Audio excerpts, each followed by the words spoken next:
My name is Mike Wilson, and until that night I thought my life was pretty good. But what I didn't know was that it was about to become hell. Overnight, everything I loved was taken from me, or threatened to be taken from me. Yet I survived. And over the years I took comfort in one Bible verse.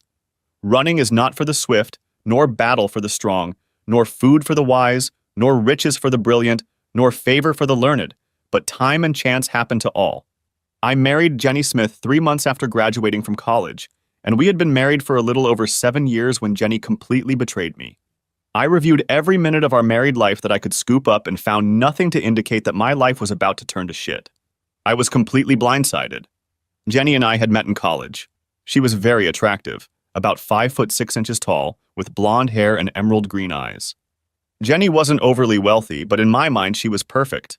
On a scale of 1 to 10, where 10 is a goddess, Jenny was a 9, maybe even a 9.5.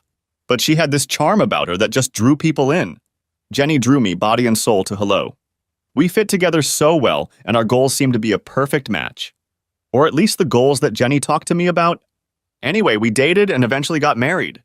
If Jenny was a 9 or 9.5 with fantastic charm, I was an 8 or 8.5, but I'm more of the strong, silent type. My height is 5'8", my weight is 190 pounds, and my hair is sandy brown. I had a fairly active social life in high school and college, and I've had my share of bedroom adventures. I would never be confused for a sports or movie star. However, I have occasionally been glanced at by women without a date. I won't bore you with the long story of how Jenny and I ended up together. I'll just say that we met in a statistics class in junior high school. Over the next 18 months, we became like 2 peas in a pod. And just before graduation, I was lucky enough to get a good job, so our future looked very bright. One thing that should have caused me alarm was that Jenny was very reluctant to take me to meet her parents, John and Alma. It wasn't until after the wedding that I realized that Jenny was completely shy of them. In fact, I think I might never have met them if I hadn't insisted on talking to her father before proposing to her. For a day or two, I thought we were on the verge of breaking up. But then Jenny gave in and arranged for us to visit her parents at their house. At this meeting, I learned that Jenny had grown up in a very poor family, and she was very ashamed of that fact.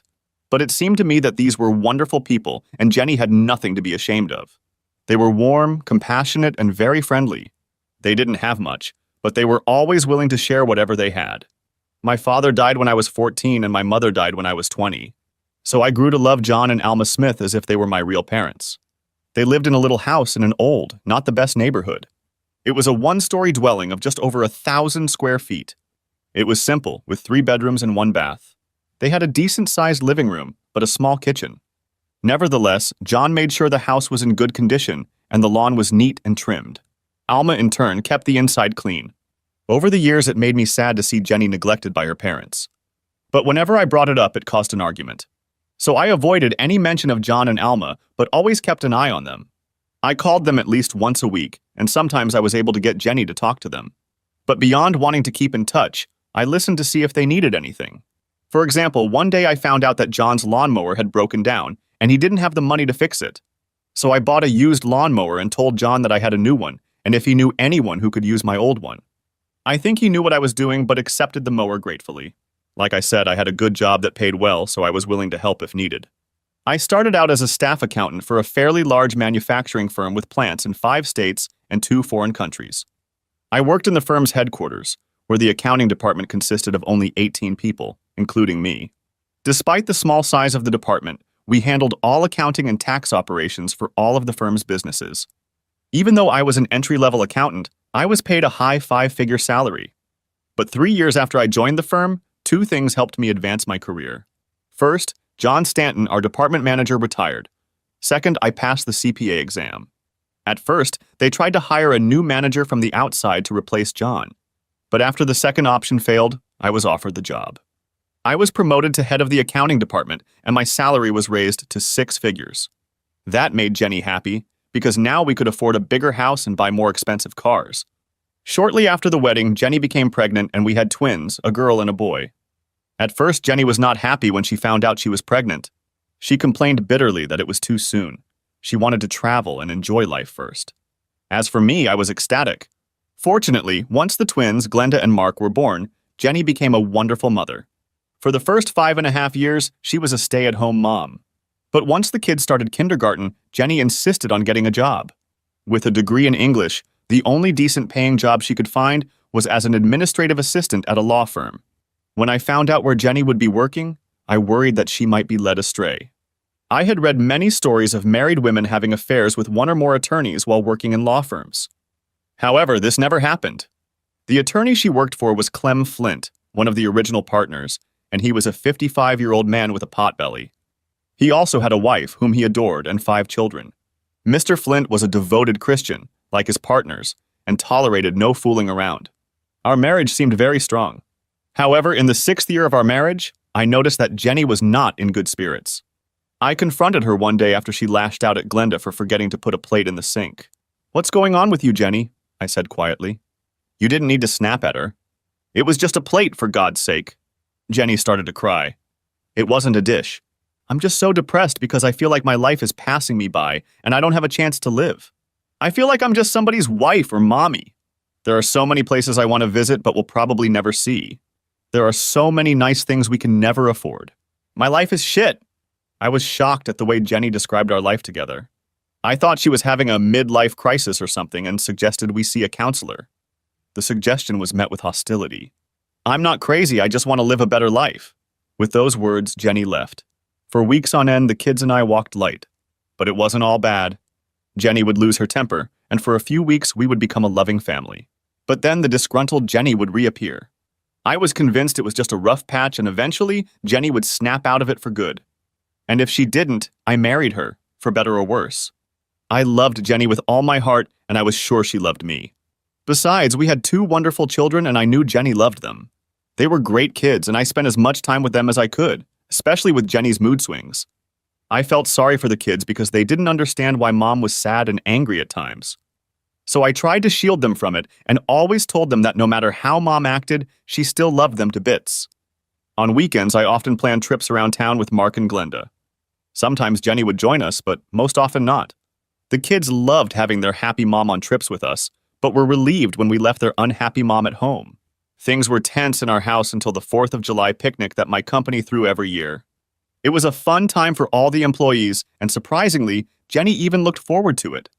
After that 4th of July picnic, everything in our house was better than usual. Jenny's mood improved dramatically, and our life got back on track. I couldn't have been happier. But then came the New Year's Eve party at my company's office, and my life became a living hell. Jenny and I usually skipped the company New Year's Eve party.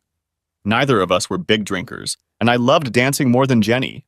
So for both of us, New Year's Eve was just an excuse to drink copious amounts of alcohol and act silly.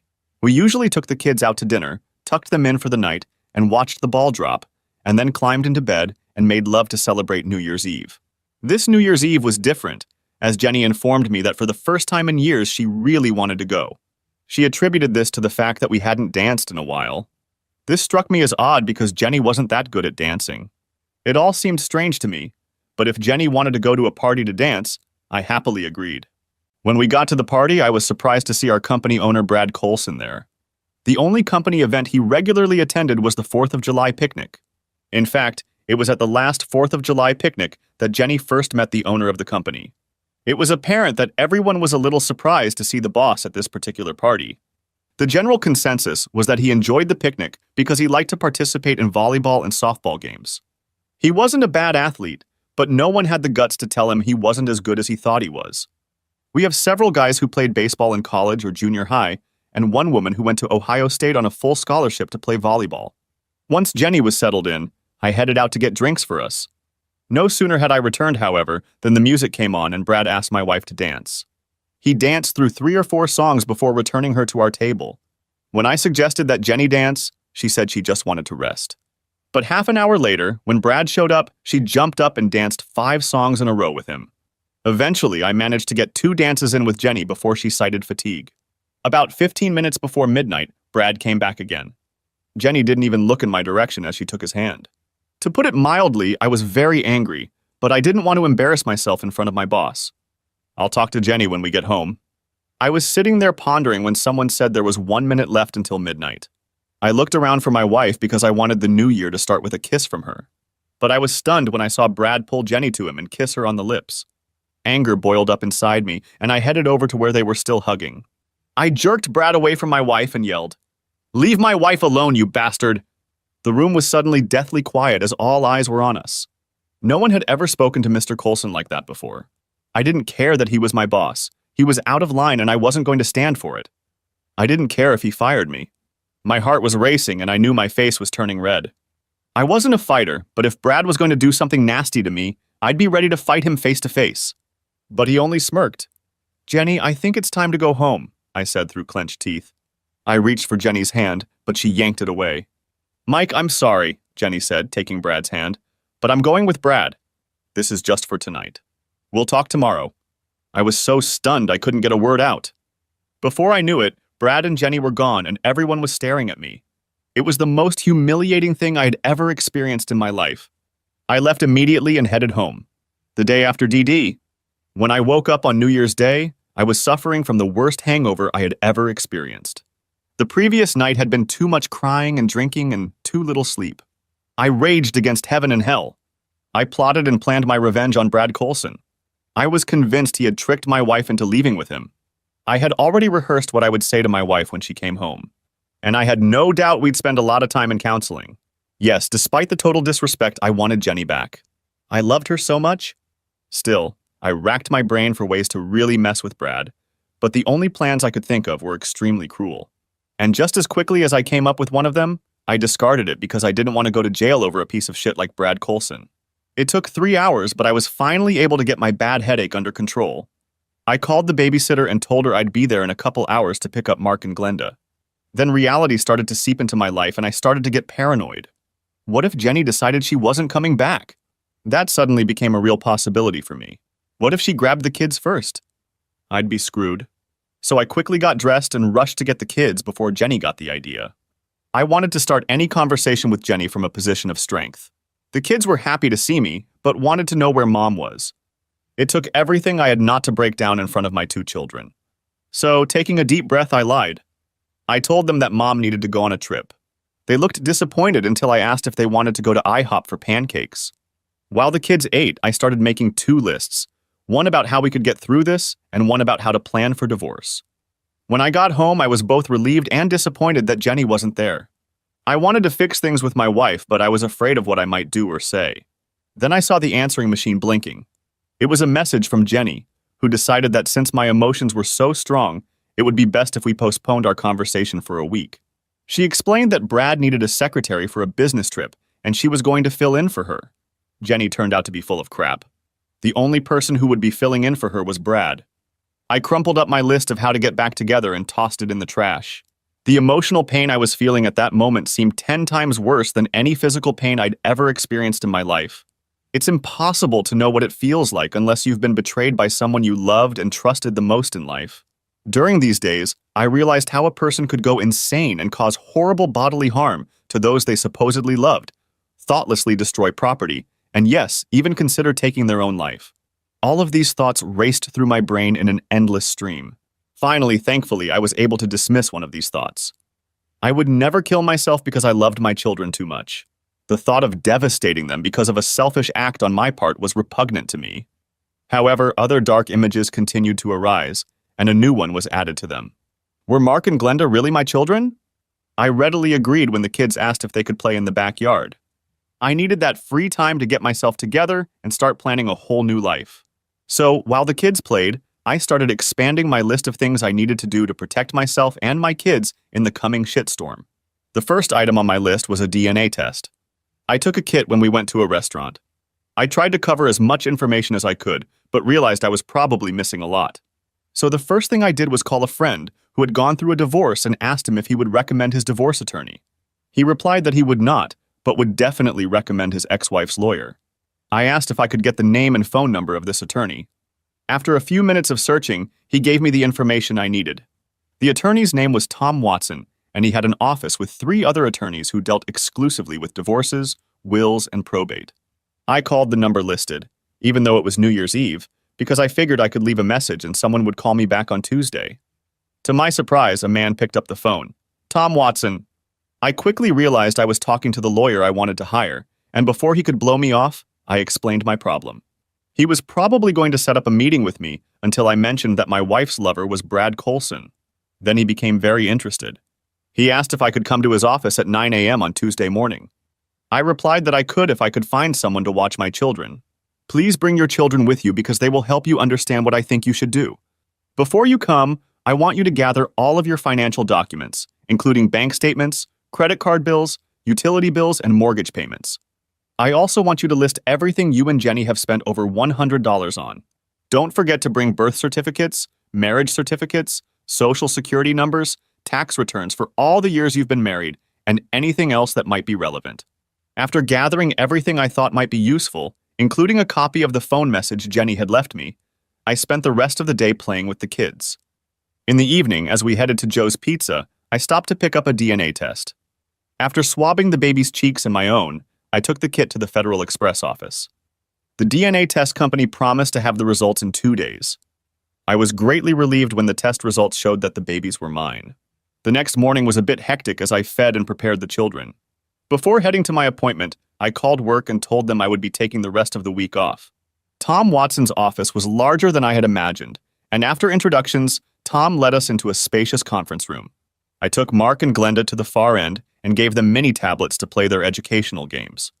Tom and I sat at a conference table at the other end of the room. I broke down twice talking about how my wife had left me for my boss on New Year's Eve.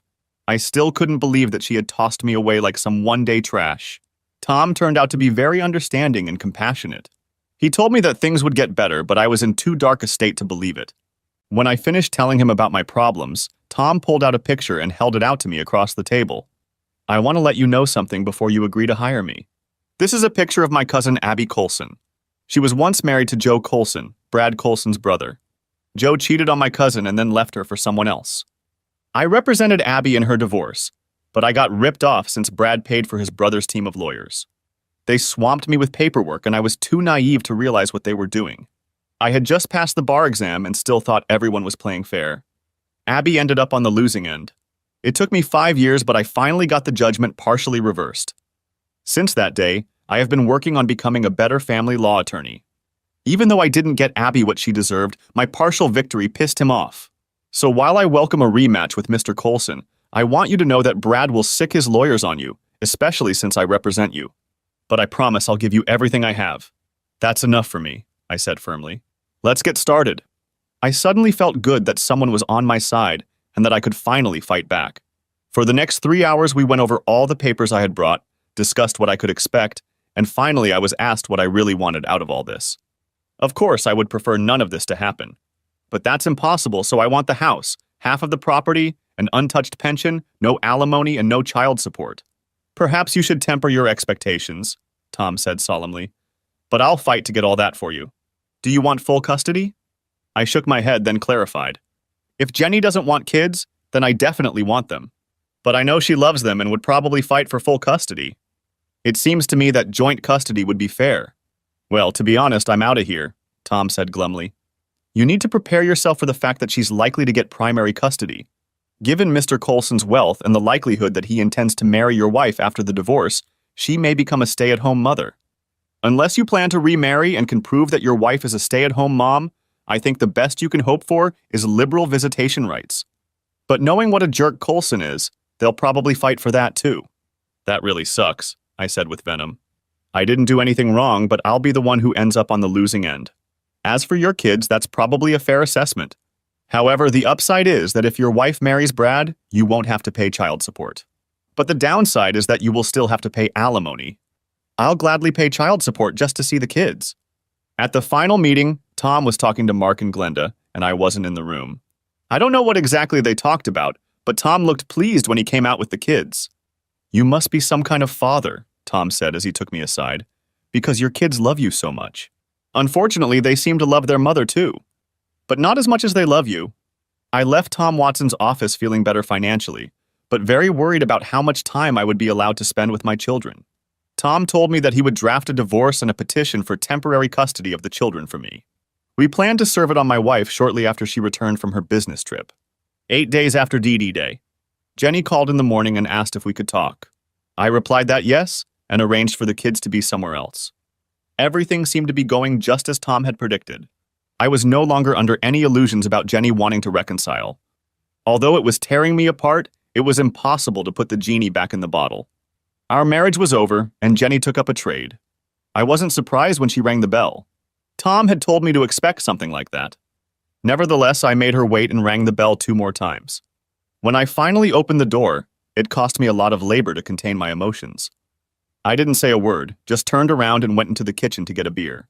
When I sat down at the table, Jenny asked where the kids were, and I almost snapped. Instead, I calmly said, "So now you're worried about them?" "I guess I deserved it," she quickly tried to reassure me. "But I truly believed that our meeting would have been very ugly and dangerous after I left you on New Year's Eve. I apologize for that. We didn't originally plan for me to leave you that night. I was going to tell you on New Year's Eve, but Brad didn't want to wait any longer. Besides, the trip came up because Brad was having problems at one of the plants. He convinced me it would be better to let you cool off. And Brad was absolutely right. I wasn't sure at first, but after that trip I realized he was my soulmate. Isn't it amazing that your soulmate turned out to be super rich?" Sarcasm came through in my voice. "I assume you're here to talk about our divorce. So let's get to it so you can stop wasting my time. I have something much more important to do than talk to you. I need to take a shit."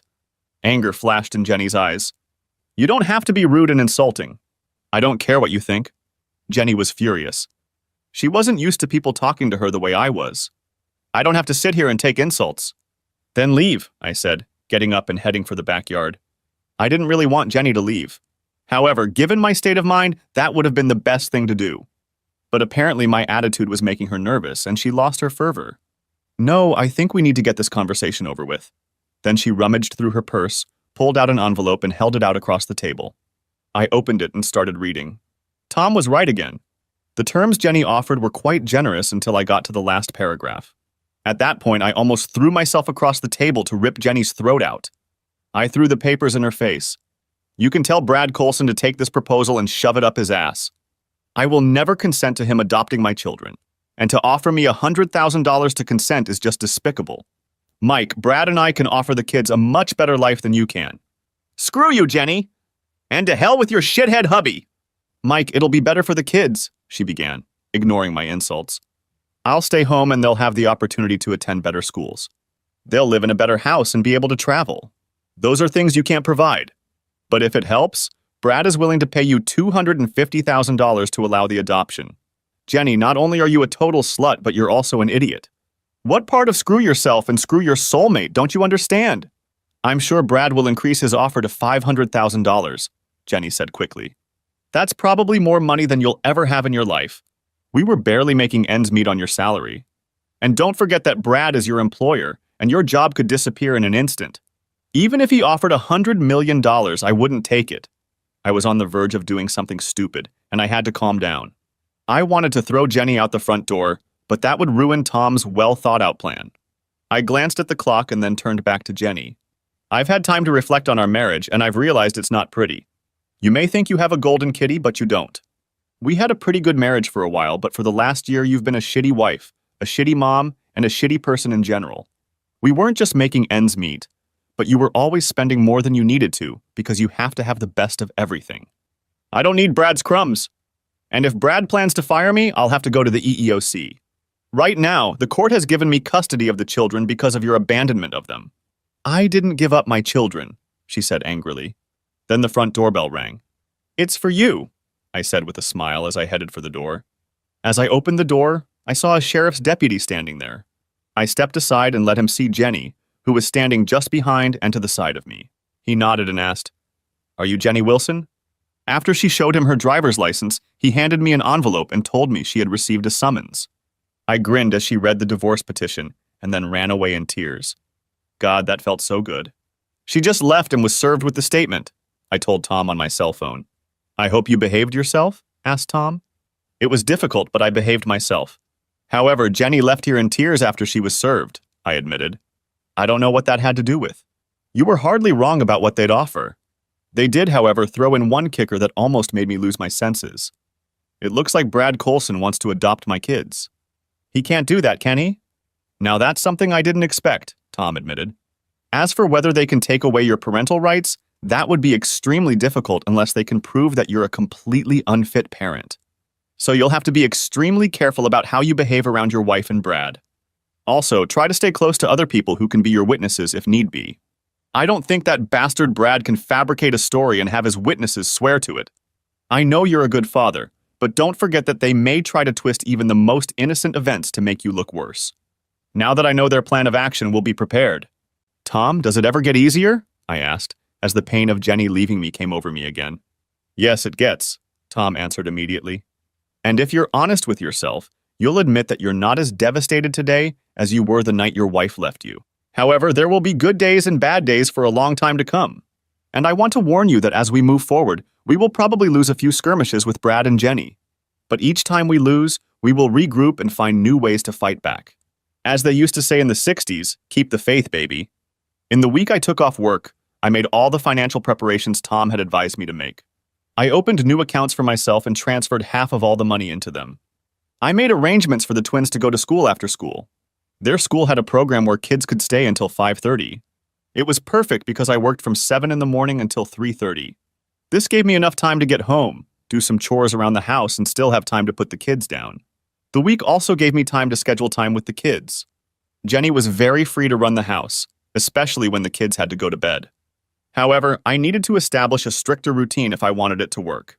I made them bathe, brush their teeth, and go to bed by 8 p.m.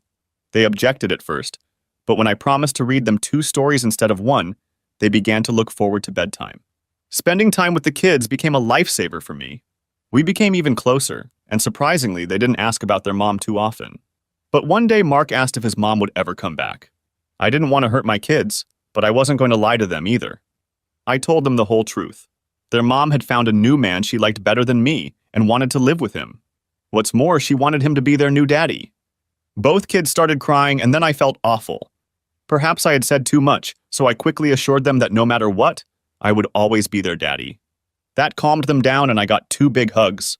When Saturday morning came, it was time to take the kids to writing lessons.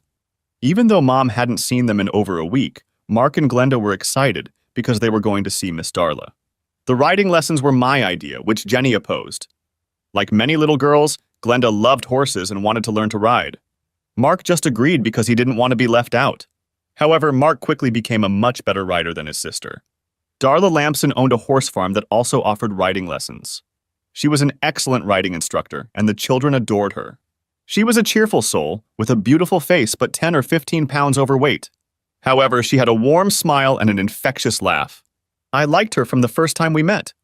Jenny teased me and told me I liked her because she laughed at my corny jokes, which was true. However, Darla was easy to like. "Where's Mrs. Wilson?" asked Darla as I stood at the corral fence. "Mrs. Wilson and I are getting a divorce," I answered honestly. "I'm sorry," Darla said quickly. "I didn't mean to intrude." "No, it's okay," I said to reassure her. "It's just the way it is. I just hope we can keep the kids in these riding lessons.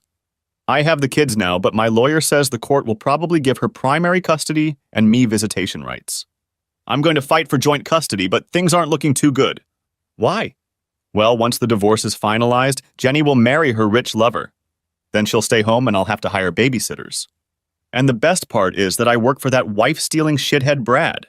So, as if things weren't bad enough already, I expect to be out of a job soon when he starts tightening the screws on me." "That's not Brad Colson, is it?" said Darla, narrowing her eyes. "Yeah, do you know him?" "I've never met him in person, but I've had the misfortune of meeting his lawyers. His lot adjoins the ranch, and he wanted 2 acres of my land, but didn't want to pay for it. All he wanted was to create a buffer between his property and mine. The only thing he did was plant dozens of trees and bushes. Hell, if he'd asked me to, I would have done it. But Mr. Colson doesn't believe in asking. He believes in just taking what he wants. Anyway, his lawyers filed one motion after another, and I couldn't afford to fight him. Besides, the land was mostly swampy, and I wasn't using it. After 5 months of litigation, I thought I was wasting my money fighting over land I wasn't using. I finally agreed that if he would pay my attorney's bill, I would relinquish the rights to the 2 acres in his favor. As a result, my property taxes went down a bit. Nevertheless, the whole experience left a sour taste in my mouth for Brad Colson. I hope I'll be around when he gets his retribution. Yeah, I agree with you. Brad is a real piece of shit. But my soon-to-be ex-wife chose him to associate her star with. And I'd like to be there too when not only Brad but my wife gets hers, I said, hoping Brad would leave her sooner rather than later. "What will you do if Mr. Colson fires you?" asked Darla. "I've already started a new career. I'm a tax preparer, but I'm working as an accountant for Mr. Colson. I've always done taxes and bookkeeping on the side to get extra money. I recently expanded my scope and have brought in 3 small businesses that want me to do their bookkeeping and taxes for them. It's still not enough to survive, but I'm saving all the money I can get from my full-time job and side business to help myself when I get laid off. Right now, I'm working out of my house, but I'm pretty sure I'll have to put it up for sale once the divorce is finalized. Then I'll have to look for an apartment that won't be suitable for setting up a business. Well, if you can do my accounting work for the money I'm paying now, Darla said softly, I'd be happy to give you my business. I can't ask you to do that, I protested. If your accountant is doing a good job, there's no reason to change them. I don't know if they're doing a good job or not, Darla grinned. They were the ranch's accountants when my father died and willed the property to me. They're one of the big accounting firms in town, Minter, Smith, and Zeller. They handle my payroll, quarterly, and annual taxes, and I pay them $2,000 monthly and about $5,500 for federal taxes. I don't know anyone at that firm, and the one time I called them with a question, it took weeks before they got back to me. I glanced quickly at Glenda and Mark and saw them happily jumping their horses over a foot-high railing with the instructor running beside them. Then I turned to Darla again. Okay, if you're sure, I'll take a look at your books right away. If I can do this job for the same amount of money, I'll add you to my huge client list. Darla laughed and led me into her office. She then pulled out the current year's books, which were kept by hand, and last year's federal tax return. I quickly determined that the price Minter, Smith, and Zeller were charging was simply prohibitive. I can't do it for the money they're charging, I told Darla with a smirk. I can't in good conscience charge you more than $750 a month and $2,000 for your federal tax returns. No, Darla protested. I'm willing to pay you that much. No, I don't work that way. In my opinion, your current accountants are cheating you. You are probably too small an accountant for them, and they don't care if you leave. I will only take you on as a client if I can offer you a fair price. Wow, I didn't expect that, Darla said gratefully. That's going to help me a lot. Since I got the ranch 3 years ago, I've had a very difficult time. Saving $1,250 a month will help a lot. Thank you. Oh, and it goes without saying that Glenda and Mark's lessons will be free from now on. I can't ask you to do that, I protested in vain. You didn't ask for it, Darla smiled. I'm telling you. Getting Darla's rancher as a client was a big help, but the divorce was just starting to heat up. It was going to be a long and ugly road. Besides, despite Tom's words about things getting better, it wasn't happening. It seemed like every week there was a picture of Brad and Jenny in the society section of the newspaper. It was so unfair. Jenny's life seemed perfect and mine was in the toilet. Added to that was the frustration that there was no way I could figure out how to get back at them. I was lonely and miserable. 2 weeks to 8 weeks after DD Day. My day started out great when I got the call that Harvey's Hardware wanted me to do their accounting. But after that, the day turned into a total shitstorm. When I got to work, I was informed that I was fired. I wasn't surprised and was even relieved. It was extremely awkward after the New Year's Eve party. Although no one said anything to my face, it seemed like conversation suddenly stopped when I walked into the room. Still, losing my job was depressing. Brad was still pulling all the strings.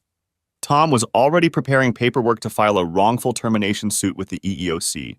He told me, however, that it would be a long, hard fight that could take years. But Tom sent out a press release about my battle with Brad, which I heard made my former boss none too angry. The day took a turn for the worse when Tom called me a few hours later to inform me that a judge had signed an order for joint custody of Jenny as of that evening. I was devastated until Tom explained that it wasn't that bad. The kids would stay in the house, but Jenny could live there too. Realizing how inconvenient that would be, she decided not to exercise that right. Instead, she picked up the kids every day after school and had me pick them up in the evenings. It was a nightmare for me. Every night I had to keep an eye on Jenny and Brad as I picked up Glenda and Mark. And Jenny usually made sure I could see how happy she was. She would hug Brad, kiss him, or say something affectionate. I was totally depressed and the kids, even worse, were totally confused. I didn't think things could get any worse, but I was wrong. As soon as Jenny got joint custody, her attorney started filing motions to change the primary residence to Brad's house. The basis of their motion was that I was denying Jenny visitation. They also claimed that I was trying to turn the children against her. Upon learning of this, Tom immediately filed a complaint with the court, claiming that I had never denied Jenny visitation rights. Moreover, he suggested that the judge interview the children when they talked to their mother in the evenings. The children always asked the question, "When are you coming to visit us, Mommy?" Fortunately, the judge decided that the children would stay where they were for now. However, he made no mention of the charges against me. This lack of response bothered Tom because he felt that the judge was not paying proper attention to this divorce case. But, he observed, it is fair to say that the judge has 30 or 40 cases pending at any given time. The judge then changed his order to require that we each have custody of the children for 2 weeks at a time. In his infinite wisdom, he decided that the children would be shuttled back and forth between our two homes.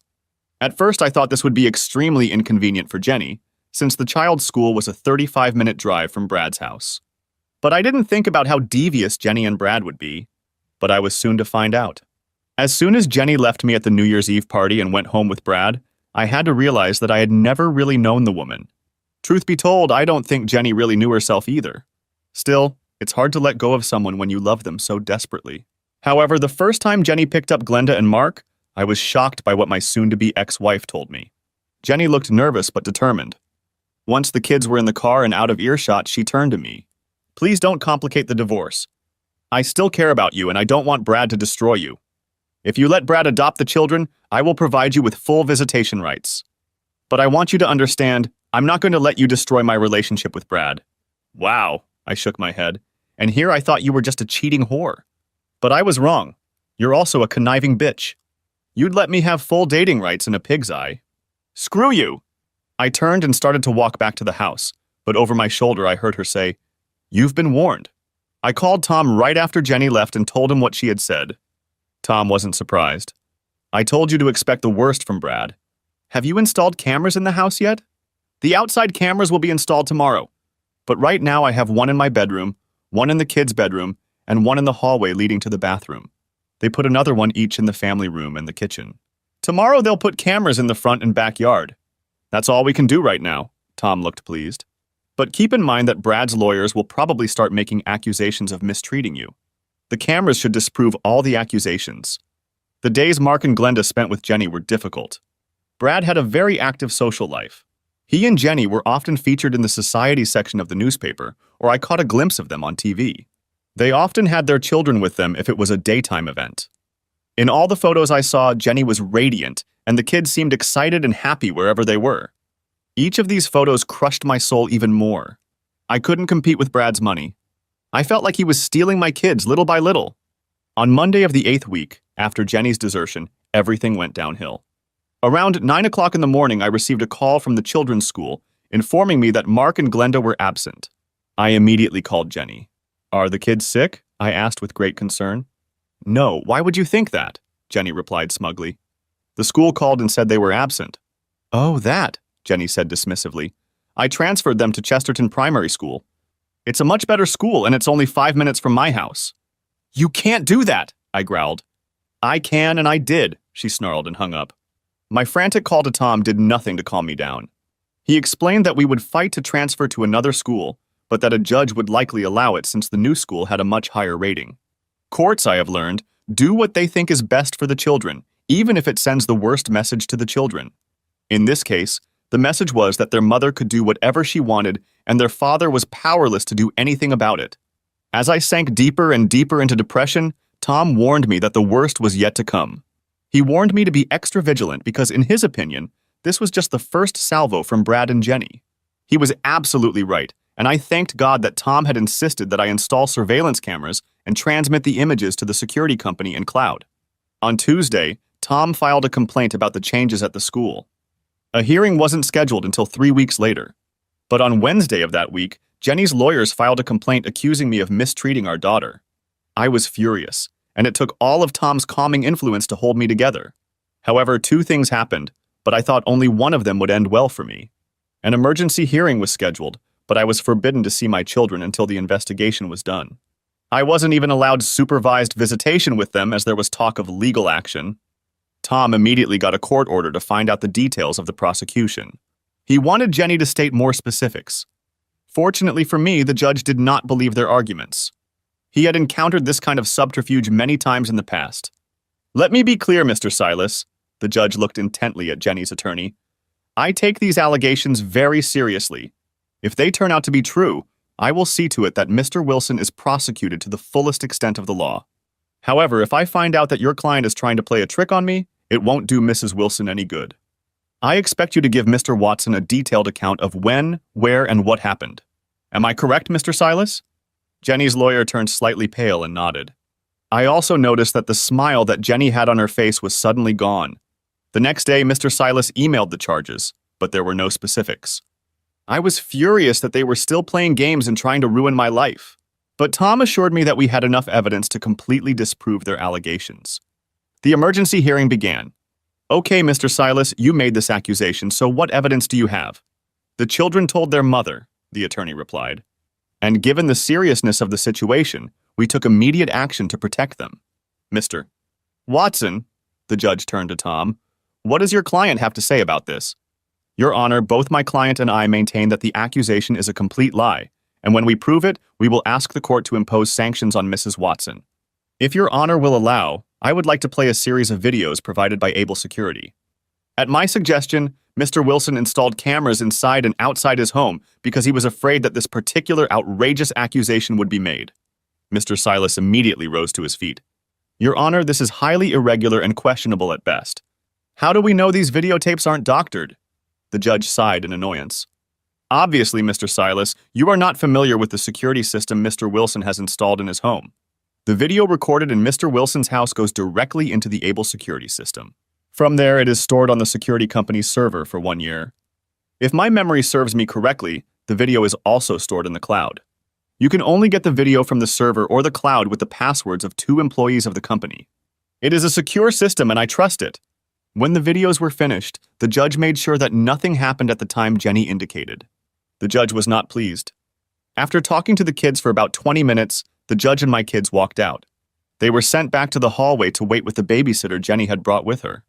After talking to the kids, I decided to leave it as a misunderstanding. But be warned, Mrs. Wilson.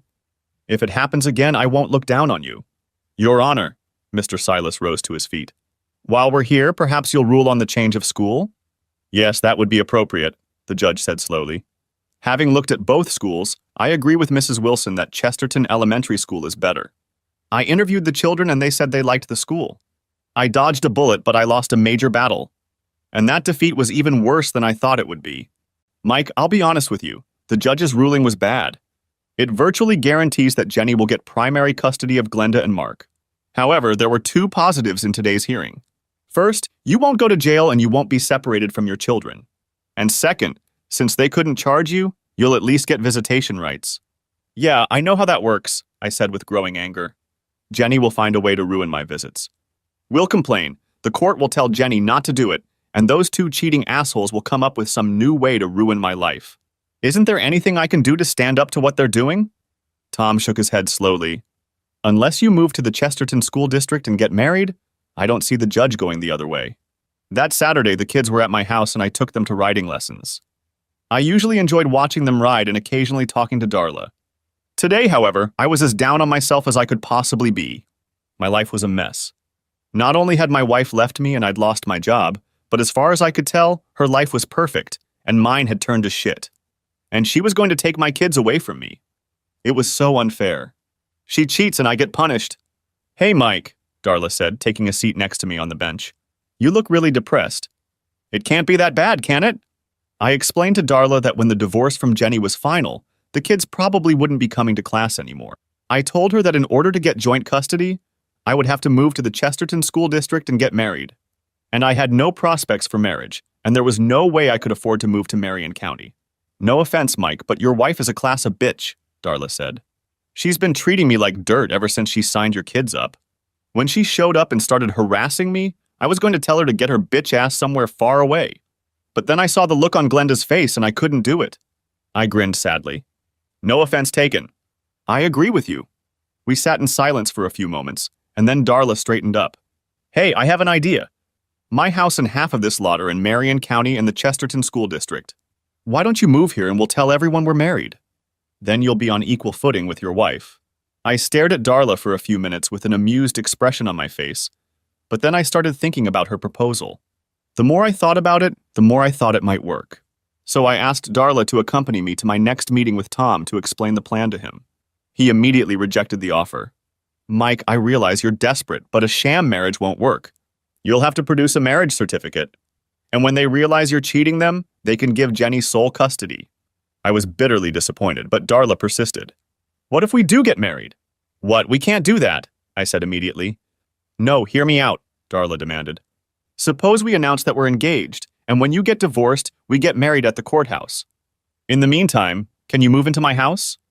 I have 3 bedrooms, so I can sleep in mine and you can sleep in one of the others. There's even a den out front. You could run your accounting business there. You could pay me a token amount of rent and sell your house. What do you say? Tom shifted his gaze from Darla to me and then back to Darla. I was encouraged that he didn't immediately say no. However, he had his doubts. Okay, on the face of it, what you are proposing is not necessarily illegal. However, you will have to perform a real marriage ceremony. In addition, there are other things to consider. We'll have to draw up an agreement that spells out Mike's financial contributions to the house.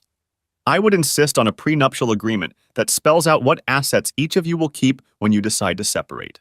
And if you divorce in less than a year, I think Brad and Jenny can prove that it was a dishonorable marriage. I'd suggest at least 18 months.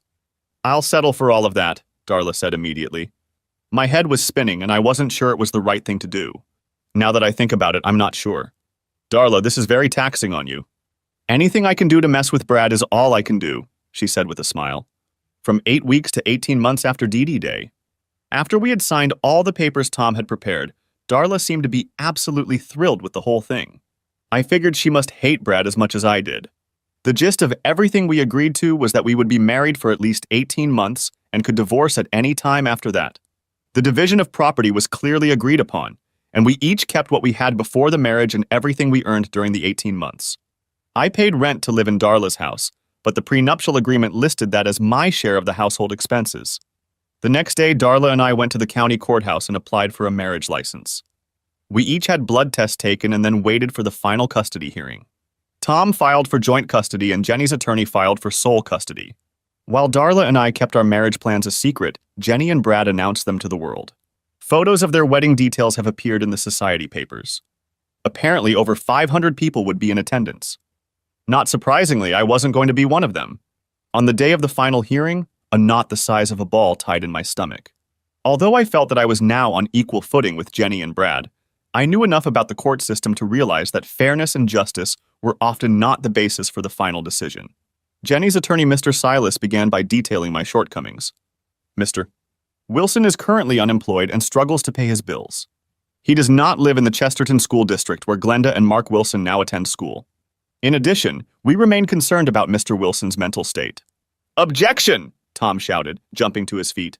The judge gave Mr. Silas a hard look, motioning for Tom to sit down. Mr. Silas, do you have evidence that Mr. Wilson's state of mind is a danger to children? Not really, Your Honor, Mr. Silas replied crushingly. Then don't! The judge snapped back. Briefly, Mr. Silas picked up smoothly. Jenny Wilson and Brad Coulson plan to marry shortly after Mrs. Wilson's divorce is finalized. Mr. Coulson's home is in the Chesterton School District, and he has considerable means. Mrs. Wilson will be a stay-at-home mother. Therefore, we believe that sole custody of the children is in Mrs. Wilson's best interest. After Mr. Silas had taken his seat, Tom rose. I would like to correct some misrepresentations that Mr. Silas has presented at this hearing. First of all, Mr. Wilson has no problem paying his bills. I am presenting his financial statement to prove that Mr. Wilson has enough money to pay his bills and take care of his children. However, if Mr. Wilson had financial difficulties, it would be because Mr. Coulson unfairly fired him. We have filed a lawsuit against Mr. Coulson's parent company with the EEOC. We expect a very favorable settlement when the case is finalized. In addition, Mr. Wilson has started his own accounting firm. I have attached the financial statements for this business, and you will see that it is profitable and growing. In addition, Mr. Wilson is engaged to Darla Lamson and now lives in her home in the Chesterton School District. They plan to marry as soon as the divorce is finalized. Therefore, we respectfully request that Mr. Wilson be awarded either primary or at least joint custody. As Tom took his seat, I glanced at Jenny. She had a stunned expression on her face. Brad's face was red with anger, and Mr. Silas's face read irritation. It gave me the best feeling I'd had in weeks. We had clearly blindsided them. I'd like to talk to the kids for a while before I make a ruling, the judge said, turning to the bailiff. The knot in my stomach had doubled in size and was now doing somersaults. The judge talked to the kids for about 20 minutes, and when they came out, they looked confused and unsure. But then they saw me and waved. I smiled and waved back, which made them both smile. They stopped and hugged their mother before walking out of the courtroom. Making a custody decision when both parents love their children is the most difficult part of this job, the judge began. When I have to favor one parent over the other, it is extremely painful. However, in the end, I have to do what is best for the children. The judge paused for a moment, pulling a piece of paper out of a folder. I looked across the courtroom and saw the smiles on the faces of Jenny, Brad, and Mr. Silas. My heart dropped into my stomach. She was going to win again. As I said, I have to act in the best interest of the children, the judge began again. In this case, I had to consider that both parents could provide for the children, allow them to go to the same school, and have the same marital status. The deciding factor was what the children wanted. After talking to them, I learned that they wanted to spend time with both parents. Therefore, I am granting joint custody to Glenda and Mark Wilson. The children will spend 2 weeks with each parent. The agreement will begin this Sunday, and since the children are already with Mrs. Wilson, she will stay with them first. 2 weeks after this Sunday, Mr. Wilson will pick up the children. As their homes are only 5 or 10 minutes from each other, this will not be difficult for either parent. The transfer will take place no later than 2 o'clock on Sunday afternoon every 2 weeks. Are there any other questions? When no one said anything, the judge announced that the divorce would be final in 30 days and tapped the gavel. An agreement had already been reached on the division of property. Everything would be split 50-50, and the house was up for sale and should sell pretty quickly. After all expenses, Jenny and I would each get $6,000.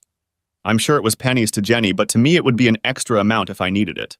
I was beyond jubilant, but wanted to pretend that this was the expected outcome. Walking out into the hallway, I hugged the kids. Then I headed over to where Jenny and Brad were berating Mr. Silas about the judge's decision. Mr. Silas tried unsuccessfully to explain that there was nothing he could do. "Sorry, Jenny," I said with a smirk. "I'm sorry to interrupt your tirade, but I wanted to clarify when I can pick up the kids 2 weeks from Sunday." "That's not the end of it, asshole," Brad growled. "Whatever, Brad," I said dismissively. "I just want to know when I can pick up the kids. I don't want to be charged with trespassing. If you want, we can meet at a neutral location, like McDonald's." "The judge said 2 o'clock in the afternoon, asshole, and that's the way it's going to be until our lawyers overturn the ruling," Jenny snarled. "You're really getting to the bottom of the barrel. I mean, marrying Miss Piggy to get joint custody." That last remark was completely inappropriate, and it made me angry. So I pounced on it. "You're just a chatterbox. You're marrying your grandfather." "You little shit," yelled Brad. "Go outside and I'll beat you to the sidewalk." I wasn't going to fight Brad. He was taller than me by 3 inches and weighed about 30 pounds. Nevertheless, I was pissed about everything, so I piled on top of him. "Don't you need to go to the car first to get your cane?" Brad lunged at me, but I jumped back before I could reach him. Jenny must have seen what this situation could turn into and grabbed Brad's arm. At the same time, Mr. Silas stepped between us. "Mr. Colson, please," he pleaded. "If you attack Mr. Wilson, the court can grant him sole custody of the children." "Please, Brad," Jenny pleaded. Suddenly, I realized that my 2 children were clinging to my leg and yelling to Brad, "Don't hurt our daddy!" Jenny glared at me, but then turned her attention back to the kids. "It's okay, kids. Mr. Colson and Daddy were just fooling around. Why don't we go get some ice cream?" As they were leaving, I turned to Jenny. "I'll be there at 2 p.m. 2 weeks from Sunday." Jenny only threw me a glance, but I didn't say or do anything else. At the appointed time, I picked up the kids and we went to a movie and dinner with Miss Darla. Brad's lawyers were unable to cancel anything. The kids were thrilled to have me living on the ranch with Miss Darla. They went horseback riding all the time and loved cooking at Darla's place. When Jenny and I got married, I did almost everything myself. Jenny had trouble boiling water. 30 days after the judge's ruling, Darla and I were married at the courthouse, with the children present. Darla's best friend stepped in for her and Tom stepped in for me. After the ceremony, I kissed Darla on the lips. Her face reflected pure joy. A week after Darla and I were married, Jenny and Brad's wedding was all over the society papers. Jenny looked as happy as she could possibly be. However, the happiness on my children's faces struck me to the core. It wasn't fair. But as the weeks went by, it seemed to me that Tom's prediction that the pain would eventually subside would never come true.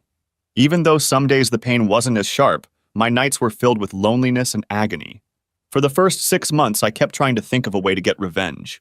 But no matter how hard I tried, I couldn't think of anything that I wouldn't go to jail for. How could I hurt a man whose fortune was estimated at several $100 million? And what could I do to Jenny, tell her parents? They already knew, and Jenny didn't care. And yet it hurt a lot, because every picture I saw in the newspaper had a woman in it, radiant and happy. She had a career and left me in the dust. In my darkest moments, I considered poisoning my children's minds about their mother. But I loved them too much to do something like that. My pain remained acute. And what made it even worse was that my children seemed content with the new order of things. And I couldn't blame them because, truth be told, they had the best of both worlds. They saw their mother and father regularly. My kids told me how wonderful everything was at Brad's house. They raved about the pool, the hot tub, the game room, the tennis court, and the big screen TVs in every room in Brad's house. He even had a mini movie studio with a popcorn machine. About 3 months after the divorce was finalized, Jenny changed the peaceful rules we had been following. She began trying to manipulate Glenda and Mark against me. Jenny subtly implied that I was a bad father because I didn't spend as much money on them as Brad did. When they told me this, I was filled with sadness and anger. When Darla found out about it, she was furious. She insisted that we sit the kids down and talk to them. So the next time they came back for 2 weeks, I sat them down at the kitchen table and asked, "Do you guys think I'm a bad dad because I don't spend as much money on you as Brad and Mom do?" "That's what Mom says," Mark replied uncertainly. "Mark's son, Mr. Colson, is a very, very rich man. That's why your mom decided to marry him. I can't afford to buy you everything they can buy you. You see, compared to Mr. Colson, I'm a very poor man. All I can do is love you boys and tell you that if all these presents are important to you, I won't make you come to the ranch anymore." Glenda began to cry. "No, Daddy, I don't want to be with Mommy all the time. I want to be with you too." "Me neither," Mark said, and tears came to his eyes. I don't know what the kids said to Jenny when they got back to her, but it pissed her off and she rushed over to the ranch. "Why the hell are Mark and Glenda mad at me for picking on their poor daddy?" She snapped at me when I opened the door. I wasn't going to get into an altercation with her, so I just said, "Back off, Jenny!" Then I slammed the door in her face. That was just the beginning. Jenny began planning special trips for the kids over the next 2 weeks. The first was a trip to Disneyland. Of course, they wanted to go and begged me until I gave in. Jenny started doing it every 3rd month or so, and it was really frustrating for me. It was Darla who gave me the idea on how to get out of the situation with Jenny. The next time they came to me wanting to go to New York, I told them it was okay. We would just switch weeks. When Jenny said no, the kids were upset with her, not me. Point in favor of the good guys. It was a very stressful and depressing time in my life. Luckily for me, I had great support. Darla was always there to pick me up when I started to give up. But I also had 2 other allies, John and Alma Smith. Yes, Jenny's parents became my staunch allies. When Jenny married Brad, she didn't even invite her own parents to the wedding. She was embarrassed of them and didn't want her parents to ruin her special day. When I found out about it, I invited them to the ranch the same day as the wedding for a barbecue. Darla insisted that John and Alma stay the weekend. We had a great time with them, and I learned that John had been a soldier in Vietnam. He was wounded 3 times but survived the war. He came home partially disabled, which limited his ability to work. It wasn't that he couldn't do the job, but employers looked at his 3 missing fingers and the scars on his face and decided he would be a liability. I was so impressed when Alma told me that he was awarded 3 Purple Hearts, a Bronze Star, and a Silver Star. This man was a true hero, and Jenny was embarrassed by him? I think it was at that point that my feelings for Jenny began to fade. From then on, we usually invited them over at least 1 weekend when the kids were with me. Jenny refused to invite her parents to her new home or visit them in hers. The way Jenny treated her parents broke my heart. At least Mark and Glenda got to know their grandparents through visits to the ranch. And here's another thing I learned. John grew up on a cattle ranch. Before Vietnam, he was a real cowboy. And John even convinced me to start learning to ride. It opened up a whole different world for me in dealing with kids. As the months went by, I read many books on divorce and co-parenting. One piece of advice I stumbled upon proved to be very valuable.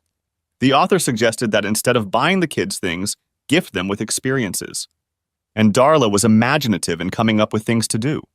We visited all the local attractions, went hiking, bowling, and even played miniature golf many times. Darla even partnered with a local charity league to put on a mini rodeo.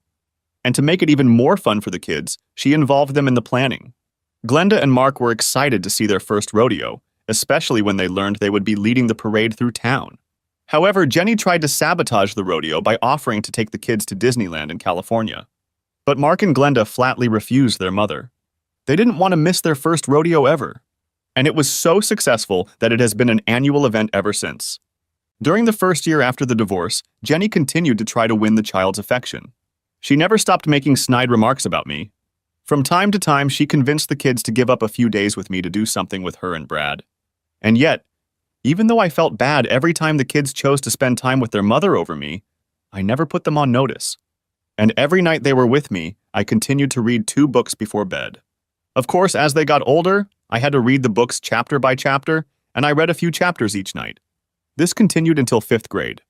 Even though we didn't sleep together, living with Darla was very pleasant. She was fun to be with, for her disposition was always cheerful and kind. And by working in her den, I was able to grow my accounting business.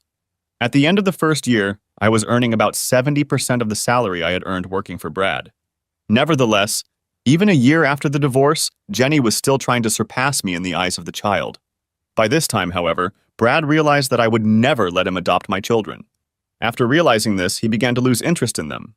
He was still kind and friendly with them, but they were just other people's kids. Brad began to monopolize more and more of Jenny's time. Brad wanted Jenny with him when he went overseas. If she had 2 weeks to have the kids, they traveled with them. At first, I was against Glenda and Mark leaving the country. I had heard horror stories of spouses kidnapping children and fleeing to a country where there was no extradition. Jenny continued to insist that I allow the children to go on their first trip abroad. Darla convinced me that even though Brad was a creep, he couldn't afford the scandal that kidnapping my children would cause. In the end, I agreed. Glenda and Mark were thrilled with the trip and talked about it for days.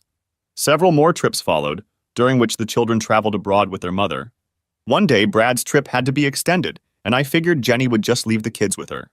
But instead, she called me and put the kids on a flight home where I met them at the airport. The first anniversary of the divorce passed unnoticed by me. It wasn't until Tom called me one day to see how I was doing that I realized my wedding anniversary had passed, and I hadn't even mentioned it to Darla. And in that moment, I had to admit that Tom was right. Almost all the pain, loneliness, and anger was gone. Every now and then there was some pain, but for the most part, Jenny was just an unpleasant memory. However, I felt very guilty for not getting Darla anything for our anniversary. I realized it wasn't a real marriage, but Darla was so supportive, so I gave her flowers and took her out to dinner. I didn't give it much thought, but Darla was radiant for days afterward.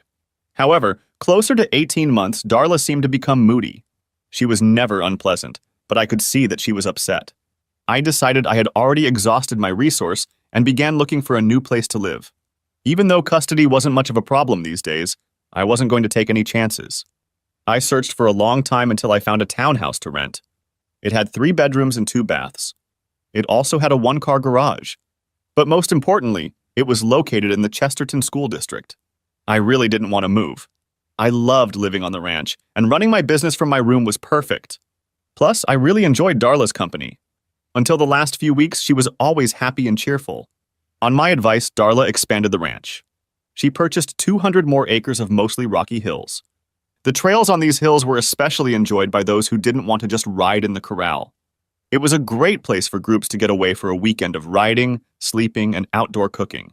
It was a favorite spot for corporations hosting team-building weekends. I then convinced Darla to start offering summer camps for kids. They became hugely popular, and Darla had to hire additional people to run them. Darla then built a dozen cabins for adults who wanted to work on a real horse ranch. I helped organize the financing for this project. The business that was barely supporting Darla's life was now bringing her almost $200,000 a year after taxes. My business had grown so large that I used a den and a utility room. I had a secretary and bookkeeper working for me. My income was about 70% more than I made working for Brad. I had completely forgotten about it, but eventually Brad's company negotiated a settlement of the wrongful termination lawsuit. Tom thought I should expect more, but I wanted to get it over with. They paid me $250,000. Although Tom was entitled to a third, I gave him half. The other half I set aside to buy a new place to live and set up an office. The night before the 18th month, I announced my intentions while the children were with their mother. Darla, I want to thank you from the bottom of my heart, I began, as sadness descended on me. You saved me when I thought I was going to lose Mark and Glenda. I know it was very hard, but it was a lifesaver for me. Our contract expires tomorrow, so I found a place to rent temporarily until I buy a house. And hopefully it won't be a big deal if I keep using the den for another month, since I haven't signed a lease for office space yet. Hopefully by next week it will be ready. I don't know what reaction I was expecting, perhaps relief, but I didn't expect what I got. Darla burst into tears and ran off to her bedroom. I was stunned and didn't know what to do. I tried knocking on her door, but Darla didn't answer. When I went to bed that night, I was overcome with deep anxiety. Even though Darla and I were married, we had never had intimacy. There was no doubt that I cared for her and cared deeply. She was everything Jenny wasn't. But the entire time I lived in her house, I was afraid of offending her, so I kept my distance. Except for the occasional hug or kiss on the cheek, we went our separate ways. I talked to her in the mornings. Sometime around midnight, however, a violent thunderstorm broke out. Lightning bolts struck very close to the house. One struck particularly close, shaking the house and waking me up. A few seconds later, my bedroom door swung open and Darla slipped in. "Mike, please, I'm terribly afraid of thunderstorms," she whimpered. "Can I sleep with you?" "Sure," I said, lifting the blanket. Shivering, Darla snuggled up against me. It was then I realized she was naked. "I'm very afraid of thunder and lightning," she whispered, shivering. I pulled her to me and hugged her. "Please, Mike, I know you don't love me, but I need you to make love to me at least once before you leave." At that moment, I realized that I had very deep feelings for Darla. It wasn't the same kind of love I had felt for Jenny. It was a more mature friendship that had grown into something more over the course of 18 months. Making love to Darla that night was the final piece of the puzzle that healed me. "Darla, I don't know if it's love, but I know I never want to leave you. At first, I thought we were just friends, but month after month, my feelings for you grew. And for the past few months, I wanted more, but I was afraid you didn't feel the same way. I couldn't risk you kicking me out if I took one step forward. Oh, Mike, I loved you almost from the first time I met you. However, you were married to Jenny, and I knew you were madly in love with her. When she left you and we came up with the plan to pretend to be married, I thought I had a chance. But today, when you told me you were leaving, I was devastated. I love you so much. I'll be a good wife to you. Please give me a chance. I'll only leave if you kick me out." I kissed her gently. "This is my home, and you are my wife from now and forever." 18 months to 10 years after D.D. Day. After that night with Darla, we woke up to a sunny day without a single cloud in the sky. Suddenly, I had a completely different perspective on my messed up life. I had been through a horrible betrayal, but I had come out of it in a much better situation than I had ever imagined. The pain, anger, and loneliness had been banished. I could now think about Jenny without feeling something clenching my heart. I had finally achieved an opposite love for my ex-wife. Now I didn't care about her. What had once been a sham marriage was now real and loving. I decided that Darla and I needed to go on our honeymoon. I asked her where she wanted to go to celebrate our final realization that we cared deeply for each other. I expected her to say something like Paris or Hawaii. I wouldn't have been surprised if she had said Las Vegas, but she didn't want to go to either of those cities. Instead, Darla wanted to go to Montana. "Why Montana?" I asked. "My daddy always told me stories about the ranch he worked on in Montana. He loved working there, and it was that experience that made him want to have his own ranch. So when he moved to Texas, he bought the place. Land was a lot cheaper back then. Anyway, I always wanted to see Montana, but I didn't want to go by myself." "Why didn't he just buy a ranch in Montana?" I asked. "Because he hated winters." So we spent 2 weeks in Montana traveling around the state and even stopped for a week at a working ranch. Darla picked up a lot of ideas for her ranch. But the best part of the trip were the nights we cuddled and explored each other's bodies. The kids were happy to see us when we picked them up. Then they told me something that made me sad. Jenny and Brad had flown to Eastern Europe because Brad was opening 4 new factories in 3 different countries. While they were gone, they hired a nanny to watch Glenda and Mark. The children were unhappy with being looked after by a 50-year-old nanny who wouldn't let them do anything but go to school, do their homework, and watch a little TV. The nanny couldn't swim, so they couldn't even use the pool. When Jenny picked up the kids 2 weeks later, I asked her about it. "Jenny, the kids told me that you and Brad went to Europe and left them with the nanny." "That's none of your business, Mike, so don't start." I held up my hands in a sign of surrender. "I'm not trying to pick a fight. I was just saying that if you have to travel, we'd love to take the kids rather than hire a nanny. We were traveling this time, so we couldn't help. I'm just saying it's an option. The custody agreement is very clear. 2 weeks here at your place and 2 weeks at Brad and I's house," Jenny said in a nasty tone, then told the kids to get in the car. The next day, I called Tom and told him about my conversation with Jenny and my proposal. He advised me to wait until they did it again. Perhaps it was just a one-time thing. 6 weeks later, it happened again. I found out about it when I called the kids. Jenny and Brad were away for a week on another trip. At that point, Tom had filed for a modification of the custody agreement. After returning from Europe, Jenny called me and was outraged. She had seen the notice of the hearing to modify the custody agreement. Jenny stated to me in very strong terms that hell would freeze over before she would agree to any changes to the custody agreement. Tom advised me that the court might very well side with her. However, I told him I wanted to give it a try. Jenny's attorney, Mr. Silas, did not seem too pleased to find himself in court on this issue. I also found it odd that Brad wasn't there, just Jenny. Your Honor, this is a waste of the court's time, Mr. Silas said. The custody agreement has been successful for almost 2 years now. My client sees no reason to change anything. Your Honor, we're only trying to do what's best for the children, Tom objected, and then laid out his arguments. We understand that Mr. Coulson has to travel frequently, and it's only natural that he wants his wife to accompany him. All we are asking Mrs. Coulson to do is to allow the children to stay with their father while she is away. And if Mrs. Coulson returns before the 2 weeks are up, the children will be returned to her residence at her convenience. Mr. Silas, do you have anything to add? The judge looked at him over his glasses. The custody agreement is working, and Mrs. Coulson would prefer to leave it unchanged. The judge glanced across the 2 tables and back. Okay, that's easy. Although I agree with Mr. Silas that this particular custody agreement seems to be working well. And I fully understand that Mrs. Coulson will be traveling with her husband on many of these trips. However, it makes no sense to deny the children the company of their father if the mother has to be away. Therefore, I grant Mr. Wilson's motion to modify the custody agreement in accordance with their proposal. I was stunned by the judge's quick decision and even more surprised that he ruled in my favor. But when I saw the cloud of anger looming over Jenny, I knew a storm was coming. Why are you such a pain in the ass? Jenny asked me in the hallway after the hearing. Jenny, I don't know what your problem is, but I'm sick of it. What's the problem? You're not around, so why can't the kids stay with me? From what I've heard, it should be a lot more fun for Glenda and Mark than sitting with that Nazi you hired to babysit them. Screw you, Mike, she hissed and walked away. Do you have any idea what her problem is? I asked Tom. I can only guess, he replied. I think Jenny hates not being controlled. But more importantly, she's afraid the kids will start to love you more than her.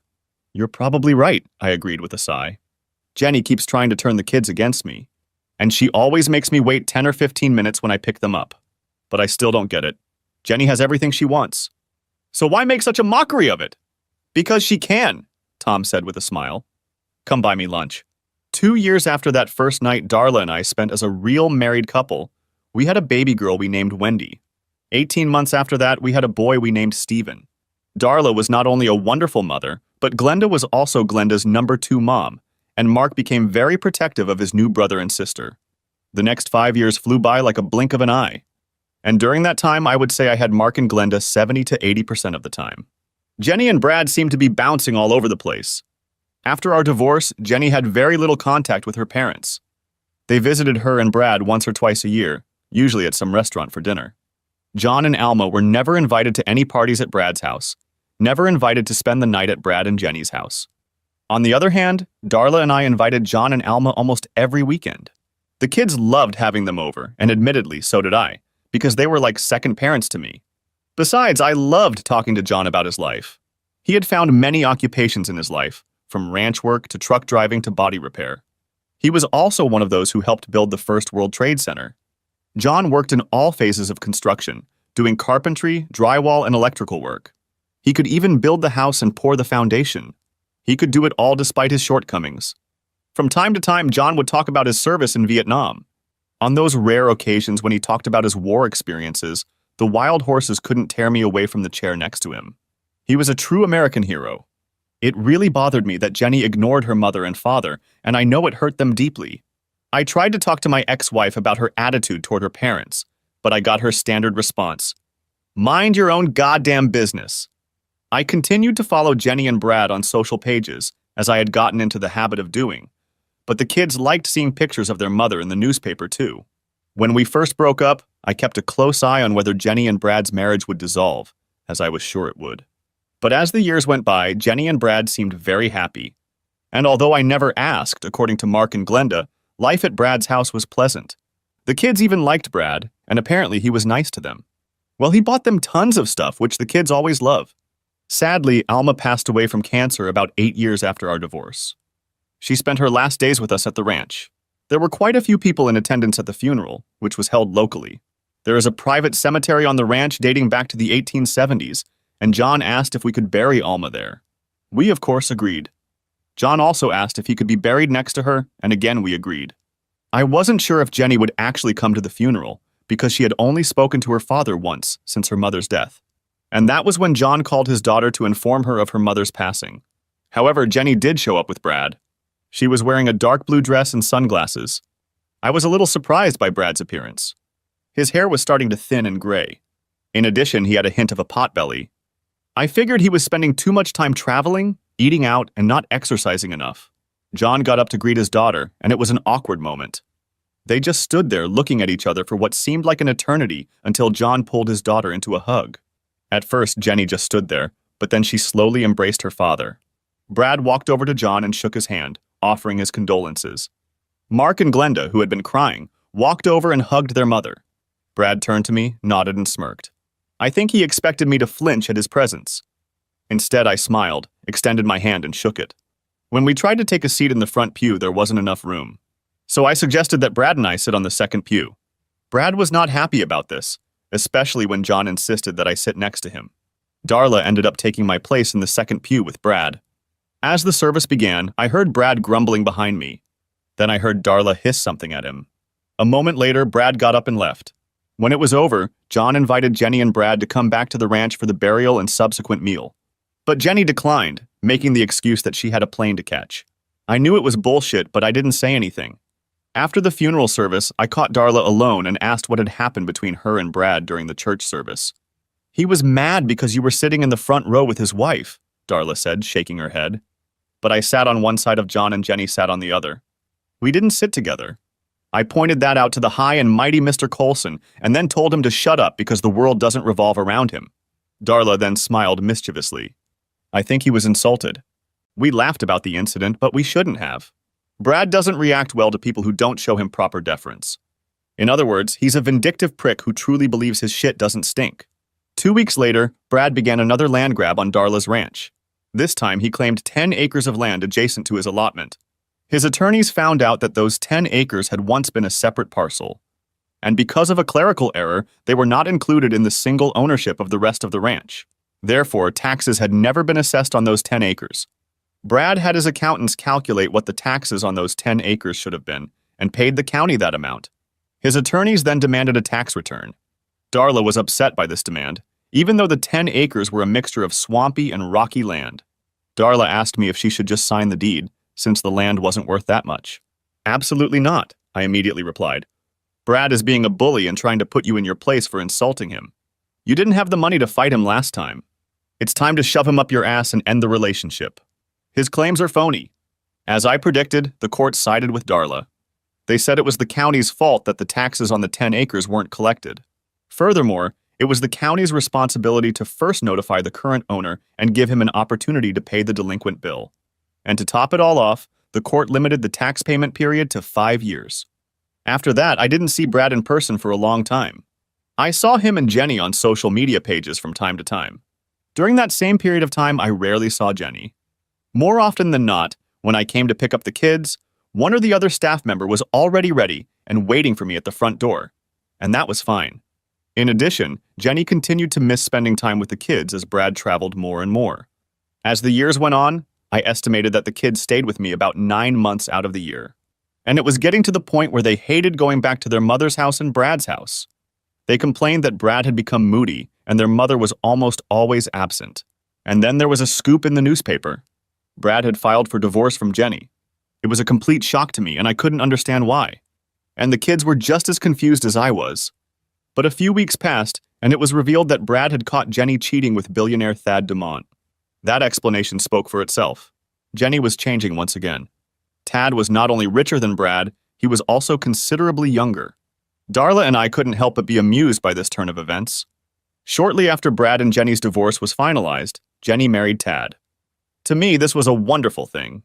Thad didn't live in the Chesterton School District. So for practical purposes, Glenda and Mark lived with me and Darla all the time. Shortly after Alma died, I convinced John to sell his house and move in with us. And since John knew all about construction, Darla hired him to do renovations on the ranch.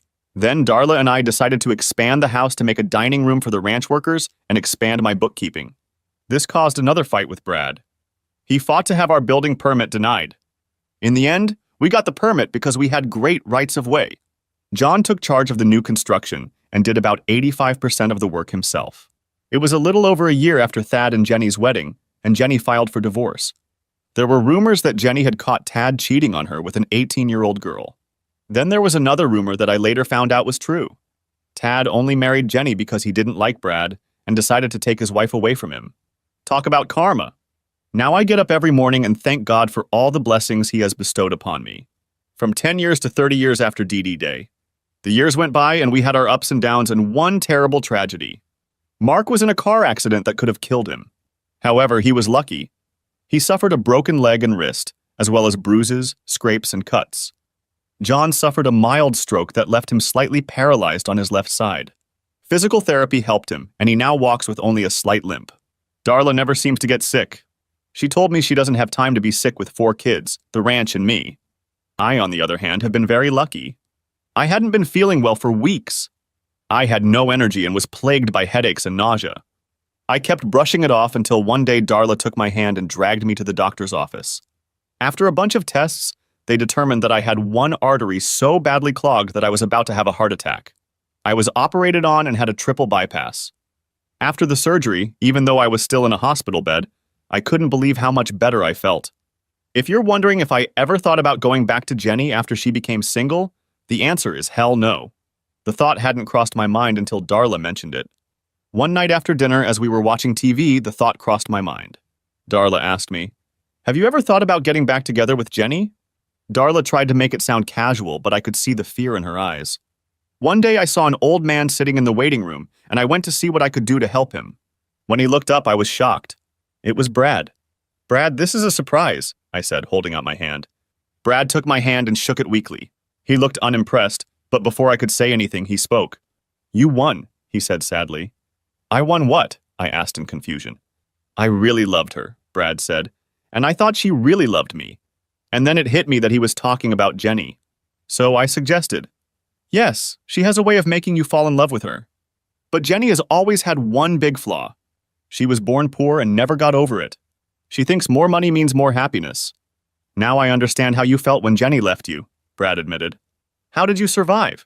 "One day at a time and with the help of a loving woman," I answered honestly. "There is no magic cure."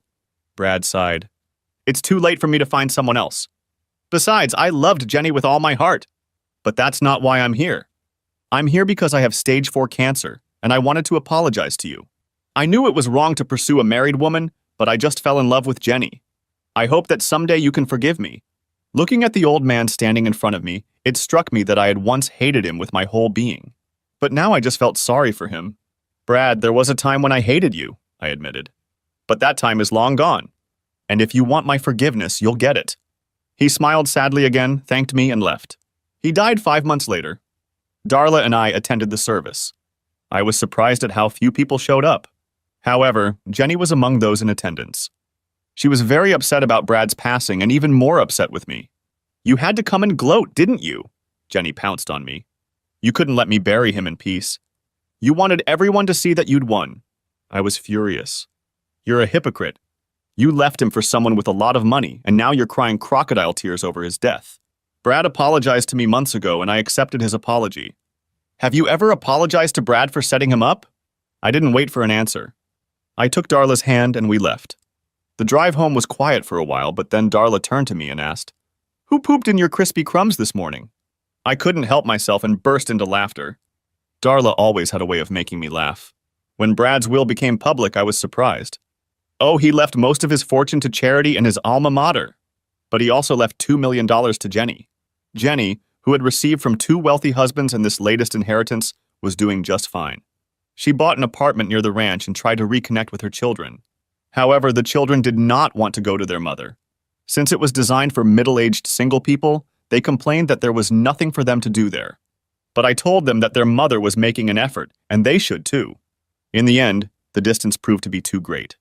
Eventually, Jenny gave up and found a new boyfriend. From then on, Jenny changed boyfriends like people change socks. The kids seemed happy that they didn't have to spend time at their mother's house. And if they were happy, I was happy. I was very proud of our kids. Mark graduated from Georgia Institute of Technology with a degree in engineering. He works and lives in Austin. He married a lovely girl from Ohio, Cindy Stubbins, whom he met at GT. She is also an engineer and they work at the same firm. They have two beautiful daughters, and Cindy works from home. Glenda attended Texas A&M University to become a veterinarian. After graduation, Glenda moved home and worked for local veterinarian Sam Turner for several years. She then separated and opened her own practice. About a year later, a young veterinarian named Todd Amberson bought out Sam's practice. I guess it was inevitable, but Glenda and Todd ended up merging the two practices and merged their lives when they married.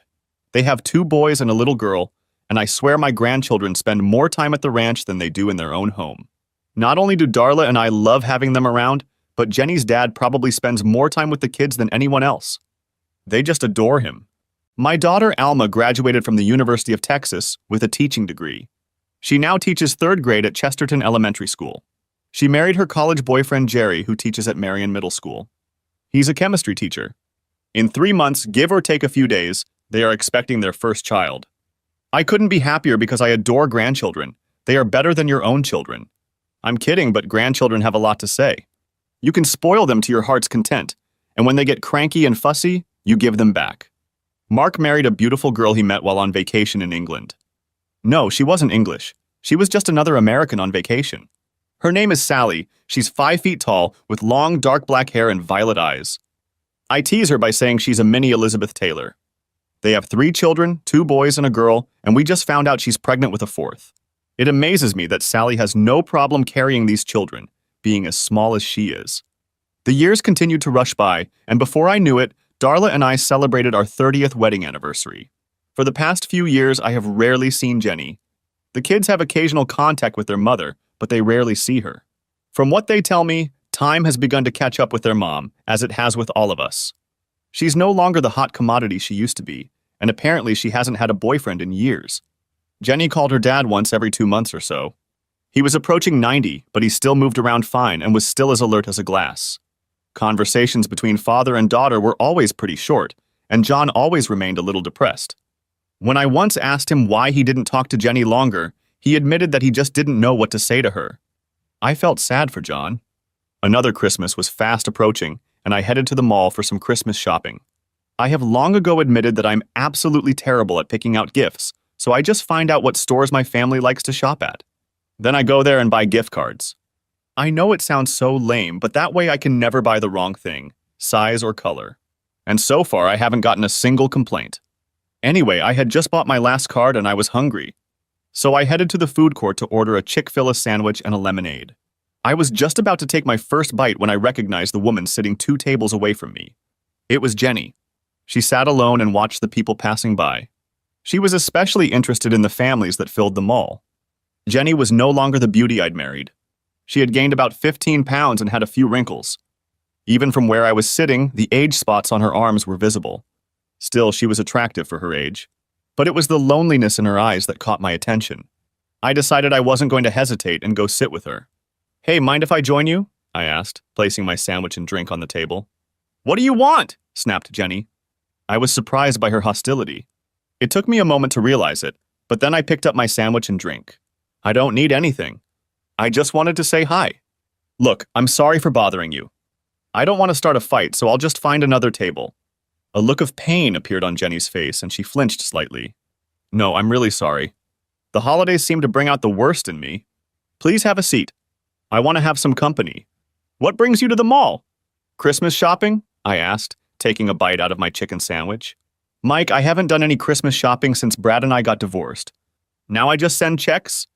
And the kids really appreciate them, especially the ones for the grandkids. They put that money into college funds." "I know," Jenny replied as she watched a young couple wheel a baby stroller past. "They tell me about it in thank you notes." So back to the original question, what brought you to the mall? As I recall, you didn't really care about shopping in general. If you needed something, you went to the store, bought it, and went home. "I just wanted to be around people," Jenny replied absent-mindedly, watching a young couple who were trying to get their 3 children around the table. "Everyone in my house is separated for the vacations." "And what are you going to do for Christmas?" "You're not going to sit in your apartment alone, are you?" "Of course not," Jenny replied. "I have reservations at Chez Francesca, and then I plan to watch the new movie with Tom Hanks." "No, you're not going to do that," I said, finishing my sandwich. "You're coming to the ranch for Christmas. Your kids and grandkids will be there. And your dad's going to be there, too. It'll be fun." "I can't do that," Jenny protested. I'll be an inconvenience to everyone. Nonsense, I said, picking up my trash. It's settled that you're coming. Then, as I was leaving, I looked back and said, if you want to see the grandchildren open their presents, you'd better be there by 7 in the morning. But come whenever you want. Dinner will be served at 3. Darla wasn't too pleased when I told her Jenny could come for Christmas. Why did you invite her? She asked with jealousy and uncertainty flashing in her eyes. I quickly pulled my wife into a hug and kissed her. Is it my wife who's jealous? Stop it, Mike. I'm serious. Darla's eyes were blazing now. She's going to make everyone feel awkward. That's what Jenny said when she tried to get out of it. But I couldn't let her spend the day alone in my apartment. What's up with Jenny? Asked John, entering the room. I invited Jenny to join us for Christmas, I said to the man I considered my second father. And she said she was coming? John's eyes lit up, and I could see that Darla had noticed it too. Not exactly, I explained. Jenny tried to excuse herself because she felt it would make everyone uncomfortable, but I didn't take no for an answer. Whether she comes or not is still up to her. The light of happiness in John's eyes faded, but it was quickly replaced by a look of hope. On Christmas Day, Jenny didn't come to watch the grandchildren open presents, nor did she show up for dinner at 3 o'clock. By then, I had already realized she wasn't coming, and apparently John thought the same. He looked downcast and sat quietly by himself. I felt sorry for him, and eventually sent my youngest granddaughter Christy, who was 4 years old, to him to play her game. As I knew he would, he was soon sitting on the floor playing Candyland. Around 5:30, I was surprised to hear the front doorbell ring. Opening the door, I was surprised to find Jenny. She was dressed as if she was going out to dinner. Hi, I said kindly. I was beginning to lose hope for you. I still think it might be a mistake, she said with uncertainty in her eyes. No, not at all, I assured her. You missed dinner, but we're going to serve dessert pretty soon. But if you want to eat something, I can heat up a plate of leftovers for you. No, dessert sounds lovely, Jenny said as I walked her inside. Hey guys and gals, I addressed everyone in the family room. Look who I found. Jenny's here for dessert. The grandkids pounced on her with the whole pack. They were picking teams for some game, and they all wanted Jenny to be on their team. Mark and Glenda came over and hugged and kissed their mom and wished her a Merry Christmas. In fact, all the kids hugged her. However, to my surprise, Darla also hugged and kissed Jenny. The evening went very pleasantly. Jenny was very nervous at first and seemed to weigh everything she was told. But when she finally realized that she was the only one who was uncomfortable, she began to relax. It was touching to see Jenny and her father sitting together, talking and laughing. All in all, it was a very enjoyable Christmas. Although Jenny had calmed down since her arrival, it was obvious that she was still unsure about being in Darla and I's house. And I have to admit, I did study Jenny from time to time. She was still an attractive woman, but I was amazed that I had no feelings for her other than the fact that she was the mother of my 2 children. After the grandchildren had settled down, their parents decided to use the hot tub. Since it was 34 degrees outside, it was of no interest to Darla, Jenny, or me. John decided to give it a try, but came back after a few minutes saying that you'd have to be crazy to sit in a tub, even if it was heated at a temperature below 30. Anyway, I got us all drinks and we sat down around the fireplace with the Christmas tree blinking away. For 15 minutes we sat in silence, watching the flames dancing around the logs. At one point, I noticed tears streaming down Jenny's face. Are you okay? I asked, not realizing what the tears were for. I'll be fine, Jenny replied in a thin voice, wiping away the tears. Neither Darla nor I said anything about the tears and let the silence surround us again. After another 5 minutes, Jenny spoke up. I almost didn't come, Jenny said, looking at the fire. I was afraid I'd find out what I already pretty much knew. I made a big mess of my life. Oh, I think you're being too hard on yourself, Darla marveled. I saw pictures of you and Brad and it was clear you loved him. And I'd say the same thing about Thad. Neither marriage worked out, but 50% of all marriages end in divorce anyway. Oh, I did love Brad at first, though I still loved you, Mike. But his money and power I loved more. We were good together for years, but I let him separate me from my children. And since he was 15 years older than me, age began to catch up with him. He started having health problems, which affected his abilities in bed. He became frustrated and angry. I started cheating on Brad about 6 months before I started dating Thad. I saw the same pain and hatred in Brad's eyes that I saw in yours, Mike. Almost from the beginning of our marriage, I suspected Thad of cheating on me. And when I caught him, he just laughed at me. He told me he hated Brad because of some business deal, and he only married me to spite him. I was devastated and suddenly realized how you and Brad felt. After I was free of Thad, I decided to hell with marriage. I was just going to enjoy life. I had more than enough money to do whatever I wanted, so I had one loveless affair after another. That was about as much of an apology as Jenny was capable of. After a few moments of silence, Jenny drained her glass and stood up. I have to go. Darla, John, and I tried to convince Jenny to stay the night, but she refused. Then John and I walked her to the car. Her father hugged her tightly and told her he loved her. Jenny's tears flowed again. She wiped them away, and before she got in the car, she gave me a big hug and said, "Thank you." Then Jenny left. I don't know what the next few years have in store for us. I believe that Jenny is truly regretting many of the choices she has made in her life. Whether she decides to reunite with her family is her choice. The house is quiet now, with only the occasional pop or crackle from the fireplace. I couldn't help but think about how sad my ex-wife was, and yes, I felt sorry for her. As for me, I wanted to kick myself for all the time I had wasted trying to find a way to get back at Jenny and Brad. As I sat and watched the fire dance, I remembered the Bible verse again. Not for the swift run, not for the strong fight, not for the wise food, not for the brilliant riches, not for the learned favor, but time and chance happen to all. As it turned out, time proved to be a sure retribution.